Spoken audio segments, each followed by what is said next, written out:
میرے نبی کا قد درمیانہ تھا، درمیانہ، لیکن بڑے سے بڑے قد والا جب آپ کے ساتھ کھڑا ہوتا تھا تو آپ کا قد اوپر ہو جاتا، اس کا نیچے ہو جاتا تھا۔ آپ کے چچا عباس کا اتنا بڑا قد تھا، عباس گھوڑے پہ بیٹھتے تو پاؤں زمین پہ لگ جاتے تھے، اتنا بڑا قد تھا۔ جب وہ میرے نبی کے ساتھ کھڑے ہوتے تو یوں ہو جاتے تھے، یہ عباس، یہ میرے نبی، کوئی آپ سے اوپر نہیں نکل سکتا تھا۔ میرے نبی غمگین ہوتے تھے تو کیا کرتے تھے؟ اگر ہمیں معلوم نہ ہو تو کوئی فرق پڑتا ہے؟ میرے نبی غمگین ہوتے تھے تو یوں بیٹھتے تھے، یہ کونی یہاں ہوتی تھی، یہ آپ کے غم کی پٹ نشانی۔ تھوڑی دیر کے بعد آپ اسی ہاتھ کو یوں سر پہ پھیرتے اور پھر داڑھی پکڑ کے بیٹھ جاتے، یہ آپ کے غمگین ہونے کی نشانی۔ جب آپ حیران ہوتے تھے تو ہر آدمی کا باڈی ریئیکشن ہوتا حیرانی پر، میرے نبی جب حیران ہوتے تھے چہرے پر نہیں، ہاتھ کے اشارے سے یوں کرتے، یہ آپ کے حیران ہونے کی علامت۔ جب آپ یوں کرتے تھے یہ حیران ہونے کی۔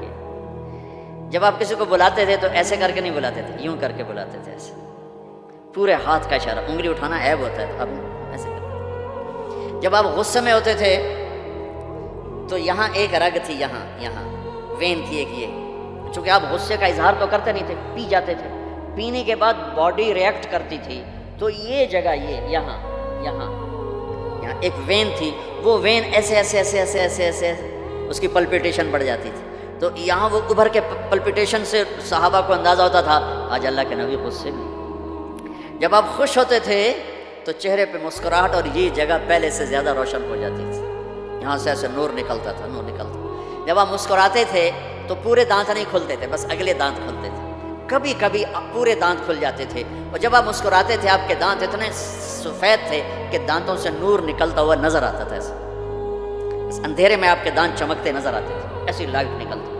یہ پہلے 4 دانتوں میں خلا تھا، جڑے ہوئے نہیں تھے، اور ایسے گول تھے، کوئی اوپر کوئی نیچے، ایسے نہیں تھے، گولائی میں تھے، گولائی میں۔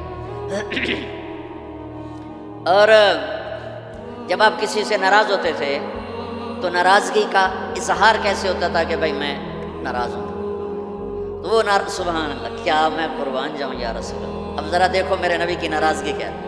اس طرف سے ابو ہریرہ آ رہے ہیں اور آپ ان سے ناراض ہیں، اور ان کو اب ریئلائز بھی کرانا چاہتے ہیں میں تم سے ناراض ہوں، تو جب یوں دیکھتے نا ابو ہریرہ آ رہا ہے تو آپ یوں ہو جاتے تھے۔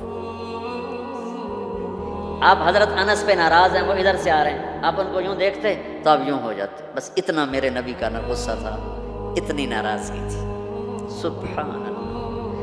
آپ اتنے عالی اخلاق تھے۔ انسان کو عزت دینا نبی سے سیکھو۔ جب آپ کو کوئی بلاتا تھا، میں یہ بیٹھا ہوں ادھر، ٹھیک ہے، مجھے ادھر سے کوئی مولانا صاحب ظہیر نام ہے، مولوی ظہیر صاحب مجھے بلائیں گے تو میں اتنا ہی کروں گا، ایسا جی مولانا صاحب فرمائیں۔ لیکن جب میرے نبی کو کوئی ادھر سے بلاتا یا رسول اللہ تو آپ یوں نہیں کرتے، آپ یوں کرتے تھے، جی فل ٹرن ہوتے تھے، فل، اور سینہ اور چہرہ اس کو دیتے تھے۔ ادھر سے کوئی بلاتا تو اتنا نہیں کرتے تھے، پورا یوں کرتے، پورا فیس ٹو فیس۔ تو یہ موبائل نے اخلاق برباد کر دی۔ موبائل ہاتھ میں بات سن رہا ہے، ہاں بولو، سن رہا ہوں، کیا کہتے ہیں؟ یہ بد اخلاقی ہے، یہ عزت نفس، اور خاص طور پر جو آج کل کی مائیں ہیں اپنے بچوں کو ذبح کر رہی ہیں، وہ پتہ نہیں کیا کچھ دیکھ رہے ہوتے ہیں، وہ بچہ چھوٹا پیار چاہتا ہے، لاٹ چاہتا ہے، یہ اس کو لاٹ دینے کی بجائے ادھر لگی ہوئی ہے۔ توجہ فرمائیں، عربی کا لفظ ہے وجہ، چہرے کو کہتے ہیں وجہ، اور تا اوپر لگا کر ہے کہ یہ بوتھا شریف میری طرف کرو، یہ منہ میری طرف کرو۔ توجہ فرمائیں کہ مجھ سے بات کرنے تو میری آنکھوں میں آنکھیں ڈال کے بات کرو۔ تو میرے نبی کی یہ سنت تھی کہ آپ ہمیشہ، کوئی ادھر سے آ کر کہتا ہے جی آپ سے بات کریں تو آپ یوں ہو جاتے، جب تک وہ بولتا رہتا آپ ایسے بیٹھے رہتے، کبھی نہیں کہا بھائی ذرا سمرائز کرو، مختصر کرو۔ کوئی ادھر سے بلاتا تو آپ یوں، جب تک وہ بولتا رہتا آپ سنتے۔ جب آپ مجلس میں تشریف فرما ہوتے تو آپ کی ایک باڈی ایکشن تھا، وہ کیا تھا؟ یہ ہاتھ، یہ انگوٹھا، لیفٹ سائڈ انگوٹھا، رائٹ سائڈ ہاتھ، آپ اس کو یوں ٹکراتے تھے،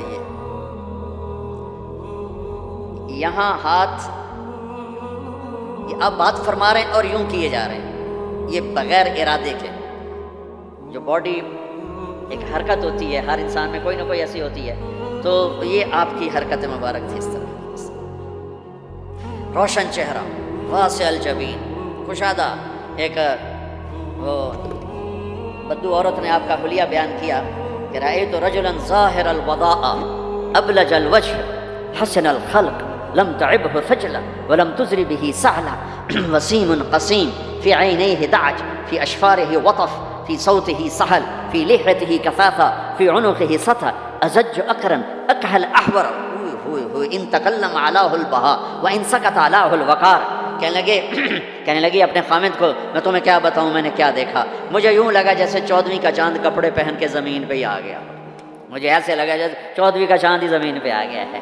ایسے حسین کے حسن غلام تھا، نہ پیٹ نکلا ہوا تھا. بہت سے لوگ پیٹ اتنا آگے ہوتا ہے، آپ سجے پاسے پیٹ کھبے پاسے، آپ کھبے پاسے پیٹ سجے پاسے، اور دھڑ دھڑ ایسے ہنستے دھڑ دھڑ دھڑ دھڑ دھڑ. ایسا اتنا پاگلوں کی طرح مت کھاؤ کہ یہاں پیٹ، خاص طور پر مولوی کا پیٹ آگے تو بہت ہی برا نظر آتا. کسی کا بھی پیٹ نکلا ہوا، عورت کا پیٹ اور زیادہ برا نظر آتا. بھائی اتنا کھاؤ کہ زندہ رہنا ہے، ایسے نہ کھاؤ کہ تباہ کر دینا ہے. میرے نبی کا سینہ اور پیٹ برابر تھا، سب تلقص سیدھا قد تھا. ازج الحواجب ہمیں بڑی گول تھی. من غیر قرنین یہاں بال نہیں تھے. واسع الجبین ماتھا کشادہ تھا. یطلال وجہ تلال القمر لیلۃ البدر 14ویں رات کے چاند کی طرح آپ کا چہرہ چمکتا تھا. عظیم الہامہ سر بڑا تھا. رجل الشعر گھنگریالے بال تھے، نیم گھنگریالے. انہن فرقت عقیقت و فرق و الا فلا، کبھی ایسے بالوں کو تقسیم کر کے کنگھی کرتے، کبھی سیدھا پیچھے لے جاتے، کبھی سیدھا پیچھے لے جاتے. جب کبھی آپ سر سے ٹوپی اتارتے تو آپ کے بالوں کی مانگ سے بھی روشنی نکلتی نظر آتی تھی، نور نکلتا پھوٹتا نظر آتا. اما عائشہ اپنے سوئی سے کپڑا سی رہی تھیں، سوئی ہاتھ سے گر گئی، اندھیرے میں نظر نہیں آ رہی. اتنے میں میرے نبی انٹر ہوئے، آپ کے چہرے کے نور سے سوئی چمک